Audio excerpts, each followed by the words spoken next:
She stood there in silence, her hands trembling as champagne dripped from the shattered glass onto the marble floor. The laughter echoed through the ballroom, sharp and cutting, like daggers thrown at her dignity. Among the crowd of wealthy guests in their designer gowns and tailored suits, Delilah Crane felt invisible. She wore a uniform clinging to her body, a body she'd learned to hide, to apologize for without words. And then Dominic Ashford, the billionaire tech mogul whose mansion she'd cleaned for 3 years, raised his crystal glass high into the air, his smile cruel and theatrical. "Delilah," he announced to the room full of influential people, his voice dripping with mockery. "You see that dress over there? The ivory one on the mannequin? That was my late wife's favorite." He paused for effect. "Tell you what, if you can ever fit into that dress, I'll marry you right here in this very ballroom." The room erupted in laughter, the kind that burns through your chest and settles in your stomach like poison. Delilah's face flushed red, but she didn't cry. She simply bent down, picked up the broken glass with steady hands, and walked toward the kitchen. But what Dominic Ashford didn't know that night, what none of those laughing guests could have possibly imagined, was that 6 months later he would be standing in that same ballroom, speechless, humiliated, and utterly stunned by what Delilah Crane had become. This is the story of how cruelty became the greatest teacher, how humiliation transformed into power, and how one woman's quiet dignity brought a powerful man to his knees. Before we dive deeper, let us know in the comments where you're watching from. We'd love to hear from you. And if you're new here, don't forget to hit that subscribe button so you never miss any of our upcoming videos. Delilah Crane was 32 years old when she started working at the Ashford estate in Greenwich, Connecticut. She had moved from Ohio after her mother passed away from cancer, leaving behind medical bills that swallowed what little savings they had. The position as a live-in maid at one of the wealthiest homes in America seemed like salvation. The pay was generous, the accommodations better than anything she could afford. And she told herself she could endure anything for financial stability.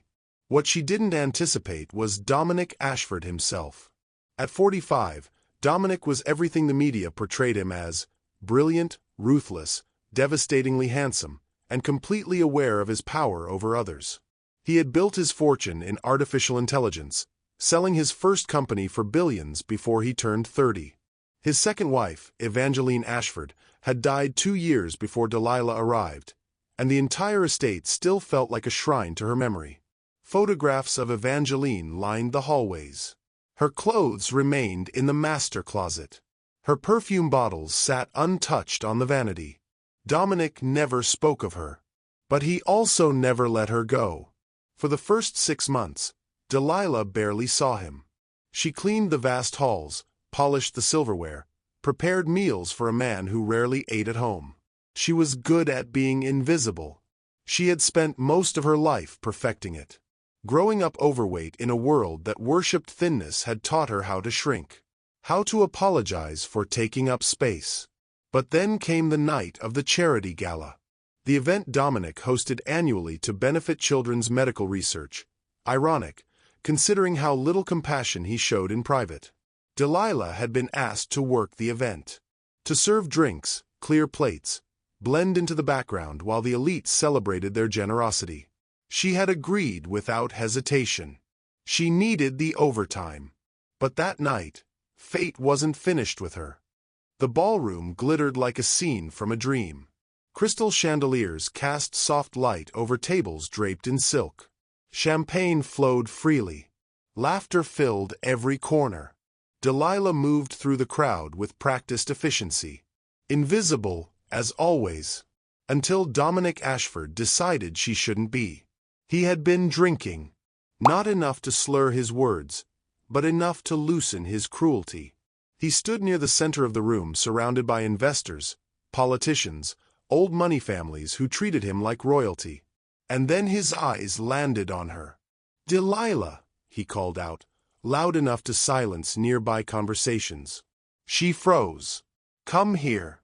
She walked toward him slowly, her heart pounding in her chest. When she reached him, he gestured toward the grand staircase where a mannequin stood draped in an elegant ivory gown.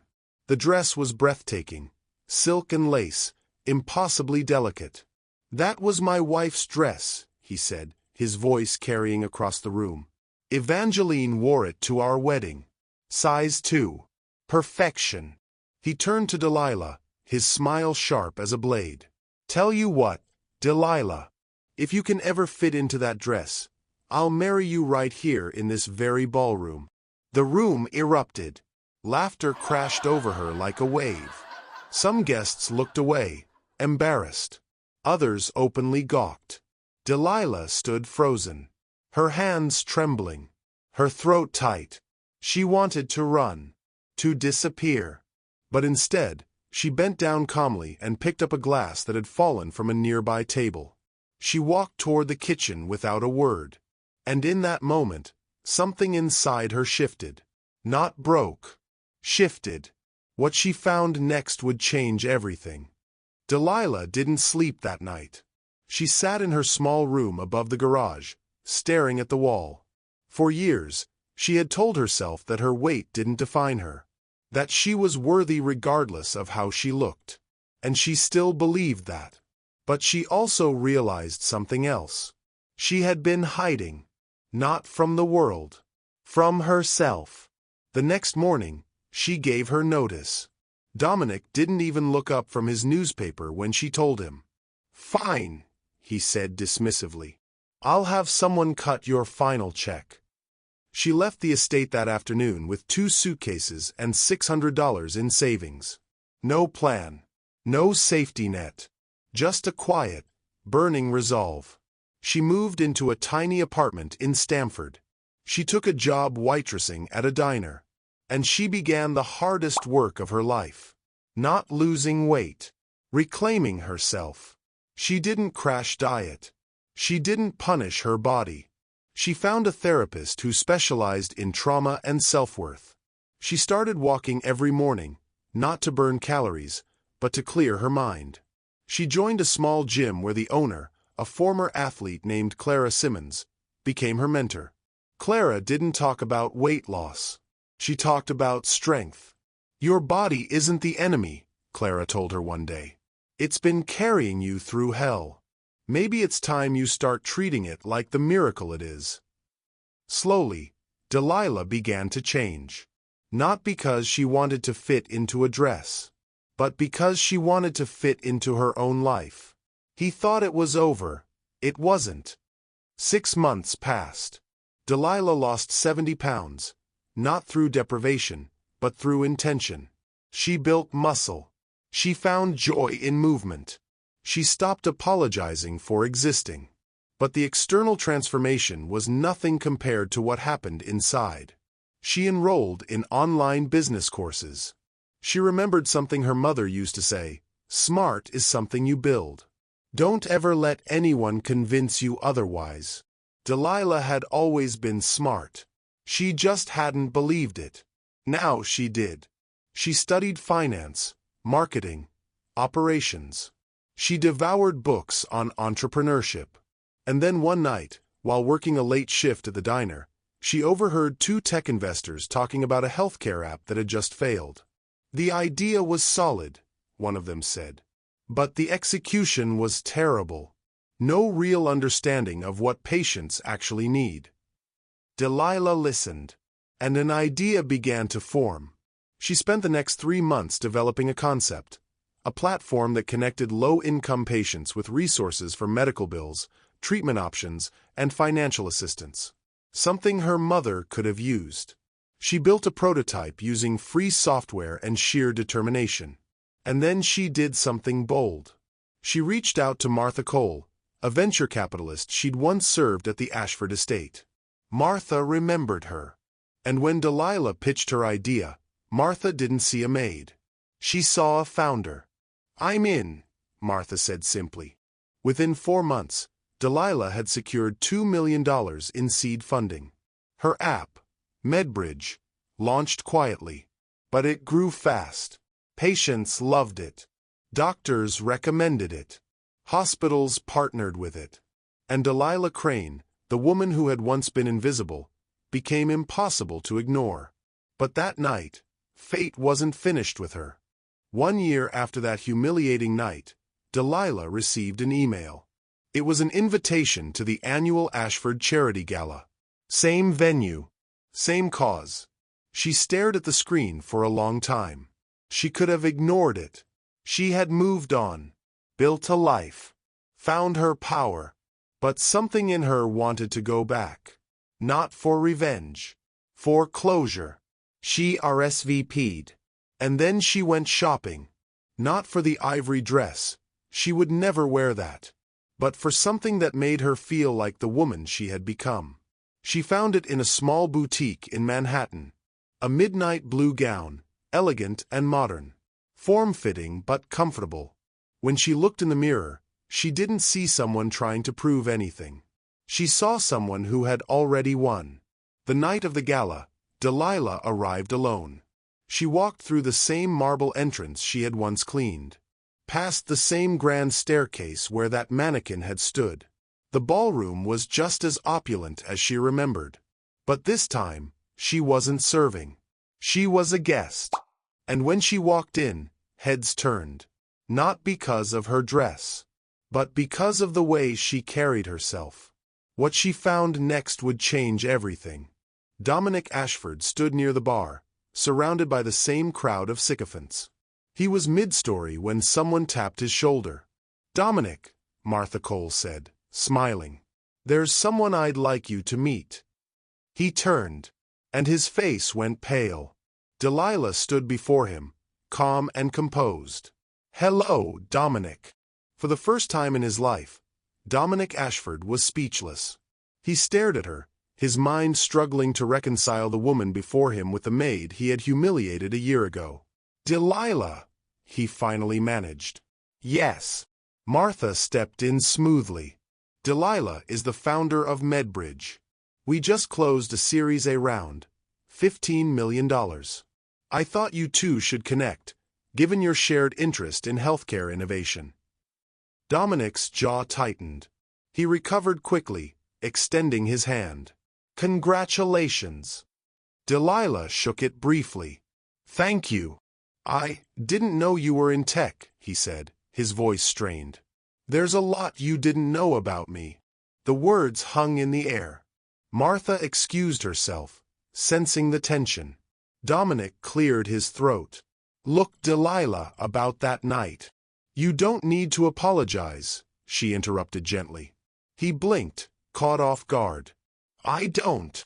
"No. Because I didn't do any of this for you." She looked him directly in the eyes. "I did it for me."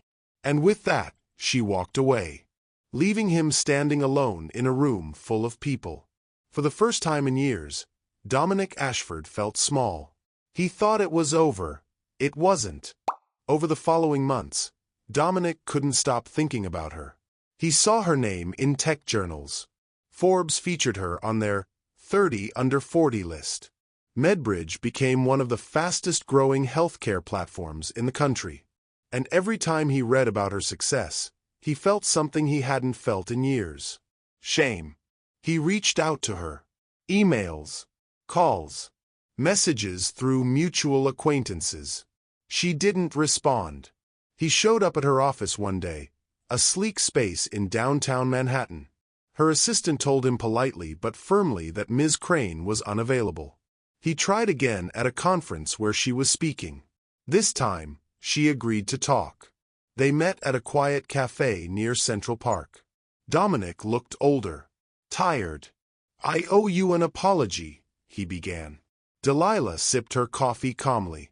"Go on. What I did to you that night was cruel, unforgivable. I was drunk and angry, and I took it out on you." "Why were you angry?" He hesitated.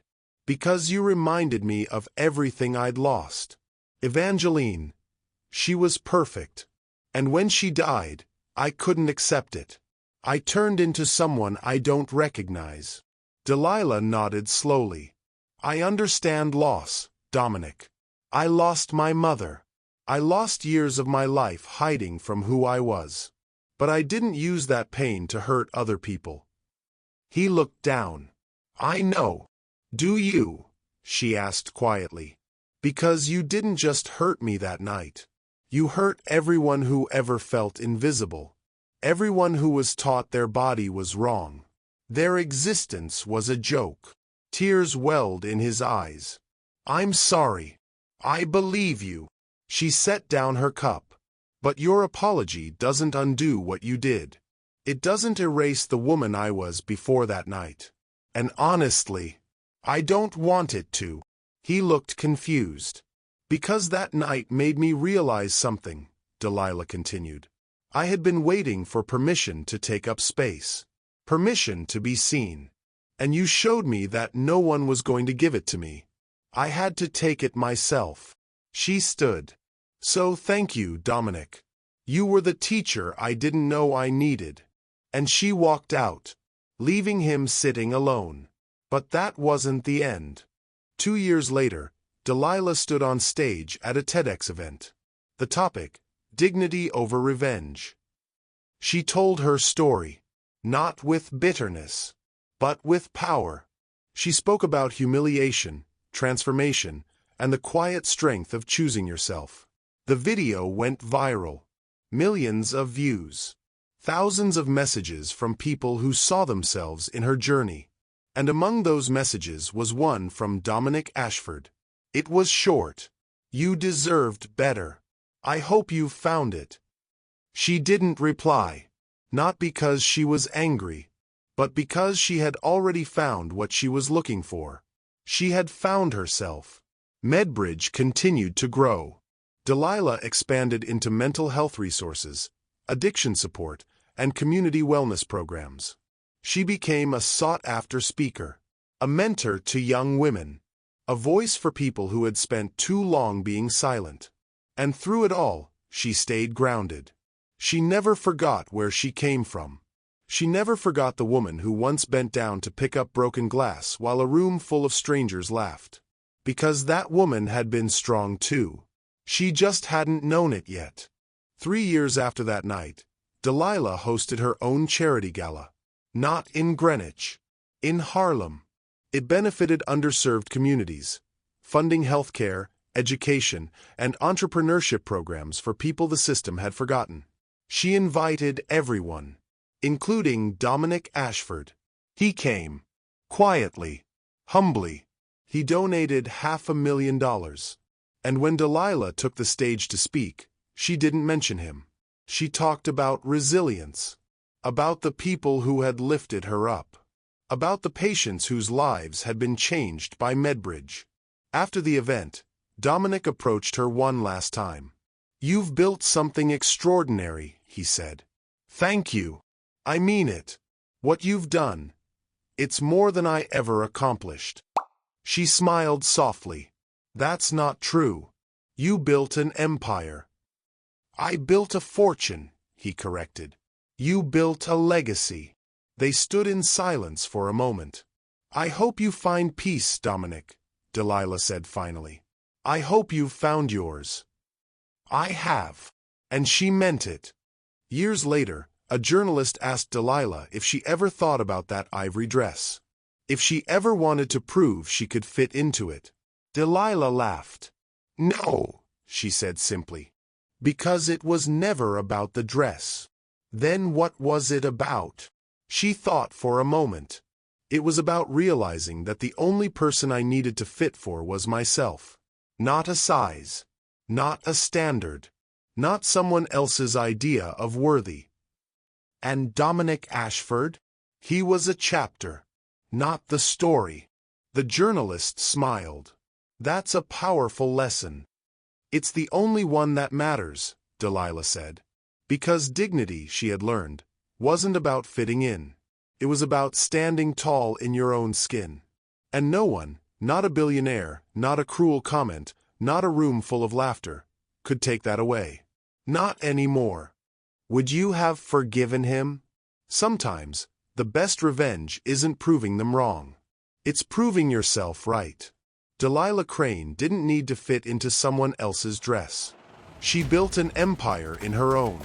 If this story moved you, let us know in the comments. Have you ever turned pain into power?